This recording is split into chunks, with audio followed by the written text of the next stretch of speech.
স্বাধীনতার ৫৫ বছর পরে আমাদের আলোচনা করতে হয় ঐতিহাসিক বিষয়।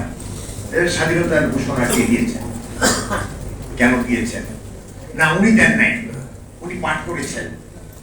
একজন ঘোষক আরেকজন পাঠক, এই ধরনের বালঘিল্য আলোচনা আমাদের শুনতে হয় এবং এটা আমাদের ছেলেপেলেরাও শুনে, আমাদেরকে জিজ্ঞেস করে, বাবা এটা কি বিষয়? আমি বললাম, আমার ছেলেকে বললাম, বাবা ঢাকা ছিল পূর্ব পাকিস্তানের রাজধানী। আওয়ামী লীগ ৭০-এর নির্বাচনে জিতটা, তারপরে শেখ মুজিবের নেতৃত্বে এই দেশের পাকিস্তানের প্রধানমন্ত্রী হওয়ার জন্য শেখ মুজিব সংসদে আসন পেয়েছে বেশি। ইলেকশন হয়েছে সামরিক শাসনের অধীনে। আইয়ুব খান গণ অভ্যুত্থানে পরাজিত হয়ে আরেকজন আইয়ুব খানকে দিয়ে গেছে, ইয়াহিয়া খানকে, যার মাথার মধ্যে ডেমোক্রেসি বলে কোনো চিন্তা ছিল না এবং তারা কখনোই পূর্ব পাকিস্তানের মানুষকে আসলে বিশ্বাস করত না।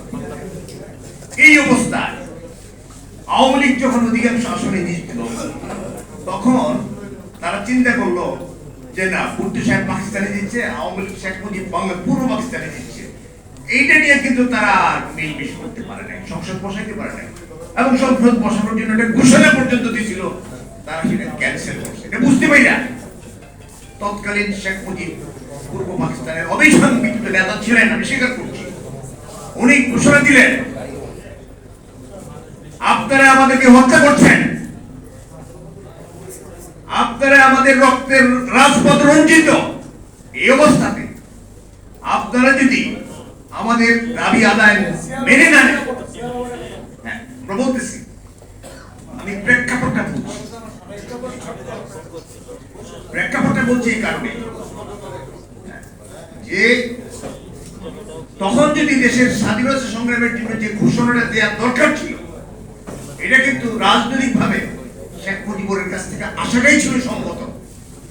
আনফরচুনেটলি ওনার ভুল সিদ্ধান্তের কারণে এবং পাকিস্তানিরা ওনাকে ম্যানেজ করার কায়দা করে ২৫ তারিখ পর্যন্ত অপেক্ষা করে আমাদের এই জাতির উপরে একটা নৃশংস হত্যাযজ্ঞ তারা শুরু করেছে। এদেশের মানুষের কিন্তু মানসিক প্রস্তুতি ছিল যে হয়তো রাজনৈতিক নেতৃবৃন্দ সঠিক সিদ্ধান্ত নেবেন, কিন্তু যেহেতু নিতে পারেন নাই এবং উনি স্বাধীনতার ঘোষণা দেন নাই, এই জন্য এদেশের মানুষ এবং এদেশের সেনাবাহিনীতে যারা বাংলাদেশের স্বাধীনতাকামী সৈনিক ছিলেন, সংগ্রামী নেতৃবৃন্দ যারা ছিলেন, তারা কিন্তু মানসিক প্রস্তুতিতে ছিলেন। এই জন্যই জিয়াউর রহমান কিন্তু চট্টগ্রামে থেকেও উনি মেজর পর্যায়ের কর্মকর্তা হয়েও উনি কিন্তু চট্টগ্রাম থেকে বিদ্রোহ করেন এবং স্বাধীনতার ঘোষণা দেন। এটা উনি করেন ২৫ তারিখ মধ্যরাতে। কিন্তু চট্টগ্রামের যারা আওয়ামী লীগের নেতারা ছিলেন, তারা চিন্তা করছেন তাদের নেতার মান ইজ্জত সব শেষ। এই জন্য তারা কিন্তু চুঙ্গাও ফুকাইছেন। এই কথাও কিন্তু পত্রপত্রিকায় আসছে যে তারা চুঙ্গা ফুকাইছেন না, স্বাধীনতার ঘোষণা কিন্তু শেখ মুজিব দিয়েছেন। এই যে তাদের আত্মমর্যাদার রক্ষার যে চেষ্টা, এই জন্যই তারা কিন্তু জিয়াউর রহমানকে তারা অস্বীকার করেন যে না, উনি ঘোষণাটা দেন নাই।